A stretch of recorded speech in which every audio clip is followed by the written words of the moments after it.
Hi students. So എല്ലാവരും ഈ ഒരു വീഡിയോയെ ഒരു ഓർമ്മപ്പെടുത്തൽ എന്ന രീതിയിൽ അപ്രോച്ച് ചെയ്യാൻ ശ്രമിക്കുക. കാരണം നിങ്ങളുടെ 2 ഗ്രേറ്റ് ഇന്ത്യൻ ബാറ്റിൽസ് ആണ് ഇപ്പോൾ നിലവിൽ കഴിഞ്ഞിട്ടുള്ളത്. ഇനിയും നമുക്ക് GIBs വരുന്നുണ്ട്. സോ അതിന് മുമ്പായിട്ട് നിങ്ങളുടെ ഒരു പ്രിപ്പറേഷൻ, ആ ഒരു ജേർണി എവിടെ എത്തി നിൽക്കുകയാണ് എന്ന് നിങ്ങൾക്കിപ്പോൾ ഏകദേശം ഒരു 2 GIB എഴുതി കഴിയുമ്പോൾ ഒരു ബോധ്യമായി കാണും. നമ്മളിപ്പം റെസ്പോൺസ് ഒക്കെ എടുക്കാൻ ചെല്ലുമ്പോഴൊക്കെ കുട്ടികൾ പറയുന്നത് ഇനി സ്റ്റാർട്ട് ചെയ്യാൻ പോകുന്നവരുണ്ട്, അല്ലെങ്കിൽ ഇപ്പം നിലവിൽ കൺസിസ്റ്റൻ്റ് ആയിട്ട് പോകുന്നവരുണ്ട്. അപ്പം അങ്ങനെ പല ഒപ്പീനിയൻസും നമ്മൾ എന്ത് ചെയ്യുന്നുണ്ട്, സ്റ്റുഡൻസിൽ നിന്ന് കേൾക്കുന്നുണ്ട്. സോ ഇനിയുള്ള നമ്മളെല്ലാ മാസങ്ങളിലും പറയാറുള്ളതാണ് ഇനിയുള്ള മാസങ്ങൾ ക്രൂഷ്യൽ ആണെന്നുള്ളത്. എന്നാൽ പോലും വളരെയധികം ശ്രദ്ധിക്കേണ്ട ഒരു 3 months ആണ്. നമ്മൾ 3 months തന്നെ കൺസിഡർ ചെയ്യുന്നതായിരിക്കും നല്ലത്. വളരെയധികം ശ്രദ്ധിക്കേണ്ട 3 മാസങ്ങളാണ് ശരിക്കും ഇനി അങ്ങോട്ട് വരുന്നത്.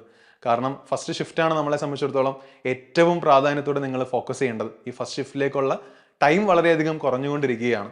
അപ്പം ഈ ഒരു GIBയിലൂടെ ഇത്രയും എഴുതിയ കാര്യങ്ങളിലൂടെ നിങ്ങൾക്ക് 300-ൽ എത്രത്തോളം നിങ്ങളുടെ സ്കോർ വരുന്നുണ്ട്, അതിലേക്ക് മാറ്റങ്ങൾ എന്തൊക്കെ വരുത്തണം എന്നൊക്കെ ചിന്തിച്ച് തുടങ്ങിയിട്ടുണ്ടാവും എല്ലാവരും. സോ ഇനിയുള്ള 3 മാസങ്ങൾ എന്തൊക്കെയാണ് നമ്മുടെ പ്ലാനുകൾ, അല്ലെങ്കിൽ എന്തൊക്കെ സ്ട്രാറ്റജീസ് ചെയ്താണ് നമ്മൾ മുന്നോട്ട് പോകേണ്ടത് എന്ന് നമുക്കൊന്ന് ചിന്തിച്ച് നോക്കാം. ഫോർ എക്സാമ്പിൾ, നമുക്കറിയാം നമ്മളിപ്പോൾ സൈലത്തിൻ്റെ കൂടെ നിങ്ങൾ ജേർണി സ്റ്റാർട്ട് ചെയ്തുകൊണ്ട് തന്നെ നിങ്ങൾക്ക് 99% in 99 days എന്ന് പറഞ്ഞൊരു സ്കീം നമ്മൾ ഉടനെ തന്നെ ലോഞ്ച് ചെയ്യുന്നുണ്ട്.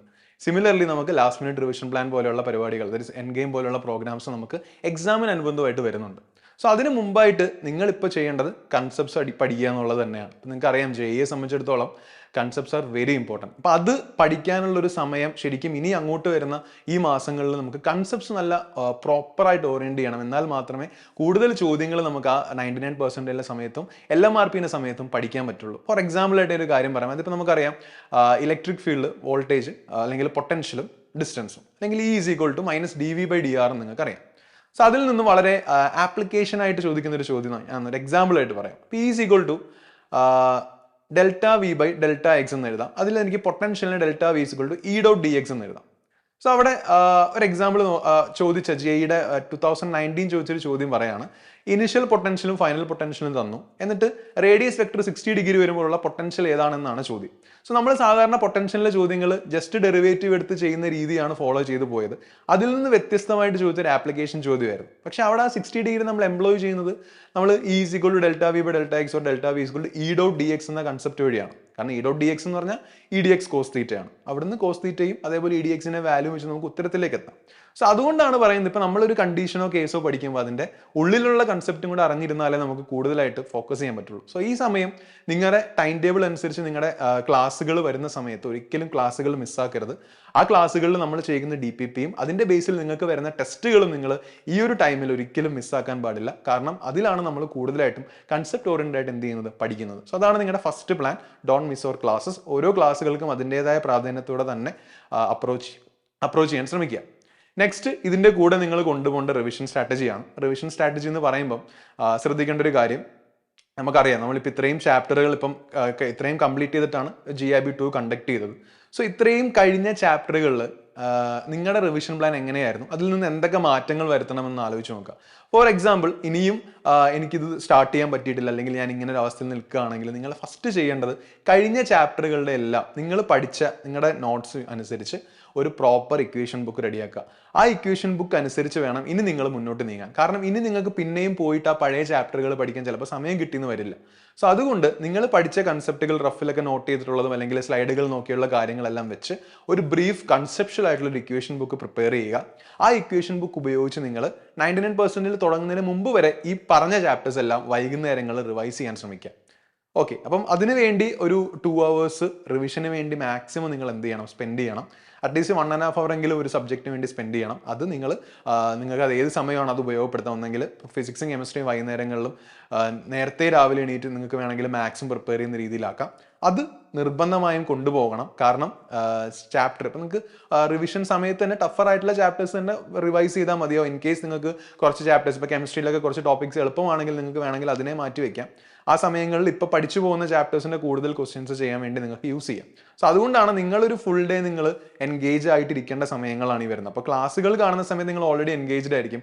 അതിനുശേഷം നിങ്ങൾ ഈ പറയുന്ന പോലെ ഇക്വേഷൻ ബുക്സ് പ്രിപ്പയർ ചെയ്യുകയും ഇക്വേഷൻ ബുക്സിലൂടെ അപ്രോച്ചിലൂടെ നമുക്ക് കൂടുതൽ ചോദ്യങ്ങൾ ചോദ്യങ്ങളെ കാണുകയും ചെയ്യണം. കാരണം ഇതുകൊണ്ടുള്ള ഗുണം എന്താണെന്ന് വെച്ചാൽ നമ്മളിപ്പോൾ ഓൾറെഡി കുറച്ച് ക്വസ്റ്റ്യൻസ് ഇവിടെ നിന്ന് ഇപ്പോൾ ചെയ്തു പോയി കഴിഞ്ഞാൽ ഇതിന് ശേഷം വരുന്നത് 99% ആയിക്കോട്ടെ അല്ലെങ്കിൽ LMRP ആയിക്കോട്ടെ, ലാസ്റ്റ് മിനിറ്റ് റിവിഷൻ പ്ലാൻ ആയിക്കോട്ടെ, അവിടെയൊക്കെ നിങ്ങൾ ശരിക്കും കാണാൻ പോകുമ്പോൾ നമ്മുടെ JEE മെയിൻസിന്റെ PYQസിന്റെ ബേസിലുള്ള ക്വസ്റ്റ്യൻസ് തന്നെയായിരിക്കും. അപ്പോൾ ഈ JEE മെയിൻസിന്റെ PYQസിന്റെ ചോദ്യങ്ങൾ എന്ന് പറയുന്നത് നിങ്ങൾ കുറച്ച് പ്രാക്ടീസ് ചെയ്ത് വെച്ചിട്ടുണ്ടെങ്കിൽ നിങ്ങൾക്ക് ആ ഒരു ഫ്ലോയിൽ ആ സമയത്ത് കുറച്ചുകൂടെ സ്പീഡിൽ ചെയ്യാൻ പറ്റും. അപ്പോൾ ഇത് കഴിഞ്ഞ വർഷവും ഇതേ അവസ്ഥയിൽ ഈ ഒരു സമയത്തൊക്കെ നമ്മൾ കുറച്ച് ബ്രേക്ക് എടുത്തവർക്കൊക്കെ അതിനുശേഷം ആ ഒരു മൊമെന്റം കീപ്പ് ചെയ്യാനുള്ള ബുദ്ധിമുട്ട് ഭയങ്കരമായിട്ട് ഉണ്ടായിട്ടുണ്ട്. അതുകൊണ്ട് തന്നെ ഇനിയും നിങ്ങൾ സ്റ്റാർട്ട് ചെയ്തിട്ടില്ലെങ്കിൽ സ്റ്റാർട്ട് ചെയ്യേണ്ട അല്ലെങ്കിൽ സ്റ്റാർട്ട് ഓവർ ചെയ്യേണ്ട വളരെ ക്രൂഷ്യൽ ആയിട്ടുള്ള സമയം തന്നെയാണ് എന്ന് ചിന്തിച്ച് തന്നെ എന്ത് ചെയ്യുക, സ്റ്റാർട്ട് ചെയ്യുക.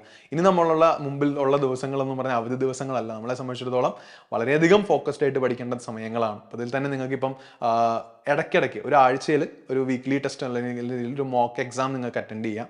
അതിപ്പോൾ നിങ്ങൾക്ക് എന്താണ് ഇപ്പോൾ ഓൺലൈൻ വഴി അറ്റൻഡ് ചെയ്യാം, അല്ലെങ്കിൽ സൈലത്തിൻ്റെ ആപ്പ് വഴി അറ്റൻഡ് ചെയ്യാം. നമ്മുടെ ലൈബ്രറിയിലൊക്കെ നിങ്ങൾക്ക് മോക്ക് എക്സാംസ് അല്ലെങ്കിൽ ഈ പറഞ്ഞ പോലെ എക്സാമുകൾ ചൂസ് ചെയ്യാനുള്ള ഇതുണ്ട്. അപ്പോൾ അതിൽ വഴി നിങ്ങൾക്ക് എന്ത് ചെയ്യാം, ഈ സമയം ഒരാഴ്ചയിൽ നിങ്ങൾ റിവൈസ് ചെയ്ത ടോപ്പിക്സിനെ ചൂസ് ചെയ്തിട്ട് നിങ്ങൾക്ക് എന്ത് ചെയ്യാം, അതിൻ്റെ ബേസിലുള്ള ചോദ്യങ്ങൾ അറ്റൻഡ് ചെയ്യാം. അപ്പോൾ എക്സാം അറ്റൻഡ് ചെയ്തിട്ട് നിങ്ങൾക്ക് ഇപ്പം ഫിസിക്സ്, കെമിസ്ട്രി, മാത്സ് ആണ്. ഇപ്പോൾ മാത്സിലെ കുറച്ച് അറ്റൻഡ് ചെയ്തിട്ട് ബാക്കി സമയങ്ങൾ നിങ്ങൾക്ക് ഫിസിക്സ്, കെമിസ്ട്രി യൂസ് ചെയ്താൽ തന്നെ നിങ്ങൾക്കൊരു 180 അബോവിലേക്ക് സ്കോർ എത്തിക്കാൻ സാധിക്കും. അപ്പോൾ ഇവിടെയും ഇപ്പോഴും ചിന്തിക്കുന്നുണ്ടാവും ഇത് എന്നെ കൊണ്ട് പറ്റുമോ, അല്ലെങ്കിൽ ഈ ഒരു പോയിന്റിൽ ഇനി JEE മെയിൻസ് എന്ന് പറയുന്നത് കുറച്ചും കൂടെ ടഫർ ആയിട്ടുള്ള ഒരു ഡിസിഷൻ ആണ് എന്ന് ചിന്തിക്കുന്നവർക്ക് ഒരു കാര്യം കൂടെ പറയാം. ഇൻ കേസ് നിങ്ങൾക്ക് കുറേ പേർക്ക് ഡ്രീമാണ് നമ്മുടെ NIT കാലിക്കറ്റിൽ പഠിക്കുക എന്നുള്ളത്. സോ NIT കാലിക്കറ്റ് പഠിക്കുന്ന ഒരു കുട്ടിയെ സംബന്ധിച്ചിടത്തോളം നമ്മുടെ ഒരു ഗുണം എന്ന് പറയുന്നത് ശരിക്കും കേരള റെസിഡൻസിന് ഹോം സ്റ്റേറ്റ് കോട്ടയുണ്ട്.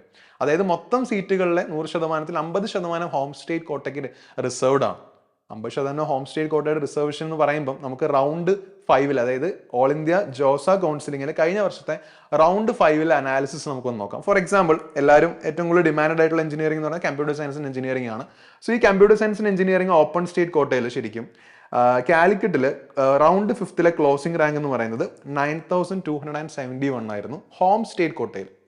ഇതേ തന്നെ ഓപ്പൺ സ്റ്റേറ്റ് കോട്ട, അതായത് ഇന്ത്യയിലെ എല്ലാ വിദ്യാർത്ഥികൾക്കും കമ്പീറ്റ് ചെയ്യാൻ പറ്റുന്ന ഓപ്പൺ സ്റ്റേറ്റ് കോട്ടയുണ്ട്. ആ കോട്ടയിൽ ശരിക്കും 9271 ഹോം സ്റ്റേറ്റിൽ വന്ന ആ കോട്ട ഓപ്പൺ കോട്ടയിൽ ഓപ്പൺ ആയിട്ടുള്ളത് 4482 ആണ്. സോ 5000-ഓളം റാങ്കിന്റെ വ്യത്യാസമാണ് ശരിക്കും അവിടെ വന്നത്. അപ്പം അതുകൊണ്ടാണ് പറഞ്ഞത്, ഇപ്പം കമ്പ്യൂട്ടർ സയൻസ് മാത്രമല്ല, അതുപോലെ തന്നെ ഇലക്ട്രിക്കൽ ആൻഡ് ഇലക്ട്രോണിക്സ് എഞ്ചിനീയറിംഗ് ഉണ്ട്. അവിടെയും ഏകദേശം ഒരു 4000 അടുത്ത് റാങ്ക് ഡിഫറൻസ് കാണുന്നുണ്ട്. Material science and engineering, electronics and communication, chemical engineering. For example, chemical എഞ്ചിനീയറിംഗിൽ ഓപ്പൺ സ്റ്റേറ്റ് കോട്ട, ഹോം സ്റ്റേറ്റ് കോട്ട 30,934 റാങ്കിലാണ് ലാസ്റ്റ് റാങ്ക് ക്ലോസ് ചെയ്തത് റൗണ്ട് 5. അതേസമയം നമ്മുടെ OSൽ, ദാറ്റ് ഈസ് ഓപ്പൺ സ്റ്റേറ്റ് കോട്ടയിൽ വന്നു കഴിഞ്ഞപ്പോൾ അത് 26 ആയിരുന്നു. കണ്ടോ? അപ്പോൾ അവിടെ അത്രയും 4000 അടുത്ത് റാങ്കിന്റെ ഡിഫറൻസ് ആണ്. അപ്പം NIT കാലിക്കറ്റിലേക്കാണെങ്കിൽ പോലും നമുക്കിപ്പം NIT കാലിക്കറ്റ് നിങ്ങളുടെയൊക്കെ ഡ്രീം കോളേജാണ്. കുറേ പേർക്ക് ഇത് എന്താണ് എസെൻഷ്യൽ ആയിട്ടുള്ളൊരു കോളേജായിട്ട് കൺസിഡർ ചെയ്യുന്ന കോളേജാണ്, ടോപ്പ് കോളേജാണ്. അപ്പോൾ അവിടെ നമുക്ക് ഹോം സ്റ്റേറ്റ് കോട്ട അടക്കമുള്ളത് അവൈലബിൾ ആണ്. അപ്പോൾ അത്രയും ഓപ്പർച്യൂണിറ്റീസ് നമ്മുടെ മുമ്പിലുള്ളപ്പോൾ ഇപ്പോഴേ കിട്ടി ചെയ്യുന്നത് ശരിക്കും നമ്മളെ സംബന്ധിച്ചുള്ള ഒട്ടും ബുദ്ധിപരമായിട്ടുള്ളൊരു ഇതല്ല. അതുകൊണ്ട് തന്നെ നിങ്ങൾക്ക് മാക്സിമം റിവൈസ് ചെയ്യാനും അതിൻ്റെ കൂടെ ഇപ്പം ഫോർ എക്സാമ്പിൾ ഇനിയിപ്പോൾ നമ്മൾ 99% അനൗൺസ് ചെയ്ത് കഴിഞ്ഞാൽ നിങ്ങളുടെ റിവിഷൻ പാറ്റേൺ നേരെ ഷിഫ്റ്റ് ചെയ്യണം. അതെന്താണെന്ന് വെച്ചാൽ ഇപ്പം നമ്മളിപ്പം നിങ്ങൾ ഇത്രയും നാളും പഠിച്ച ചാപ്റ്റേഴ്സാണ് വൈകുന്നേരങ്ങൾ നിങ്ങൾ റിവൈസ് ചെയ്ത് പോകേണ്ടത്. നിങ്ങളുടെ പ്രിഫറൻസ് അനുസരിച്ച് അത് നോക്കാം. അതിനുശേഷം 99% സ്റ്റാർട്ട് ചെയ്യുമ്പോൾ അതിന് നിങ്ങൾക്ക് ഒരു സ്കെഡ്യൂൾ ഉണ്ടാകും. ആ സ്കെഡ്യൂളിനനുസരിച്ചുള്ള ചാപ്റ്റേഴ്സ് നിങ്ങൾക്ക് എന്ത് ചെയ്യാം, വൈകുന്നേരങ്ങളിൽ ലൈവ് ഉണ്ടാകും. ആ ലൈവിന് മുമ്പായിട്ട് നിങ്ങൾക്കൊരു ഈ പറഞ്ഞ പോലെ ഇക്വേഷൻ ബുക്സ് ഉണ്ടാക്കി ആ ഇക്വേഷൻ ബുക്സും മൈൻഡ് മാപ്പും നോക്കിയിട്ട് നിങ്ങൾക്ക് എന്ത് ചെയ്യാം, ഒരു ½ an hour ഉപയോഗിച്ച് പഠിച്ചതിന് ശേഷം നിങ്ങൾക്ക് എന്ത് ചെയ്യാം, 99% ലൈവ് അറ്റൻഡ് ചെയ്യാം. അത് എന്നിട്ട് ആ സമയം കൊണ്ട് ആ ചാപ്റ്റർ റെഡിയാകും. അതിനുശേഷം LMRP കൂടെ അറ്റൻഡ് ചെയ്ത് കഴിഞ്ഞാൽ നമുക്ക് ഏകദേശം ഈ പറഞ്ഞ പോലെയുള്ള ഒരു ഫ്ലോയിൽ നമുക്ക് കണ്ടിന്യൂ ചെയ്യാൻ സാധിക്കും. അങ്ങനെ നിങ്ങളുടെ ഇപ്പോൾ നിങ്ങൾക്ക് ഒരു 150 ആണ് കിട്ടുന്നതെങ്കിൽ അതിൽ നിന്നൊരു 160, 170, 180ക്ക് മുകളിൽ പോയി നിങ്ങളുടെ സീറ്റ് ഉറപ്പായിട്ടും സെക്യൂർഡ് ആണ്. സോ അങ്ങനെ ഒരു ഫ്ലോയിൽ പോകാൻ ശ്രമിക്കുക. ഈ ഒരു വരുന്ന 3 monthsനെ വളരെ ക്രൂഷ്യലായിട്ട് തന്നെ നേരിടാൻ ശ്രമിക്കുക. ഇപ്പോൾ റെസ്റ്റ് എടുക്കേണ്ട സമയമല്ല, വർക്ക് ചെയ്യേണ്ട സമയമാണ് എന്ന രീതിയിൽ തന്നെ എന്ത് ചെയ്യുക, മുന്നോട്ട് പോവുക. ഡിമോട്ടിവേറ്റഡ് ആകുന്ന സമയത്ത് മാക്സിമം എല്ലാവരുമായിട്ട് കമ്മ്യൂണിക്കേറ്റ് ചെയ്ത് നിങ്ങൾക്ക് മോട്ടിവേഷൻ അല്ലെങ്കിൽ നിങ്ങൾക്കൊരു ഫ്രീ സ്പിരിറ്റായിട്ട് നിങ്ങൾക്ക് നിൽക്കാൻ പറ്റുന്ന രീതിയിൽ ആരെങ്കിലും ഒക്കെ എടുത്ത് കമ്മ്യൂണിക്കേറ്റ് ചെയ്യുക, അല്ലെങ്കിൽ അങ്ങനെയുള്ള വീഡിയോസൊക്കെ കണ്ട് ജസ്റ്റ് മോട്ടിവേറ്റഡ് ആയിട്ടിരിക്കുക. നല്ലൊരു NITസിലോ IITസിലോ ഒക്കെ നിങ്ങൾക്ക് അഡ്മിഷൻ എടുക്കേണ്ടതാണ്. ഇനി അടുത്തൊരു ജനുവരി തൊട്ടെന്ന് പറഞ്ഞാൽ വളരെ ബിസി ആയിട്ടുള്ള പീരീഡാണ്. അപ്പോൾ അത് ആ ഒരു പീരീഡിലേക്ക് മുമ്പായിട്ട് നമ്മൾ കുറച്ച് വർക്ക് ചെയ്താൽ നിങ്ങൾക്ക് ആ പീരീഡിനെ കുറച്ച് റിലാക്സ്ഡ് ആയിട്ട് കൊണ്ടുപോകാൻ സാധിക്കും. സോ ഇനി വരുന്ന 3 monthsന്റെ സ്ട്രാറ്റജി സൈലത്തിനോടൊപ്പം തന്നെ നിങ്ങൾക്ക് നല്ല അടിപൊളിയായി കൊണ്ടുപോകാൻ പറ്റട്ടെ എന്ന് ആശംസിക്കുന്നു. All the very best. Happy ആണോ?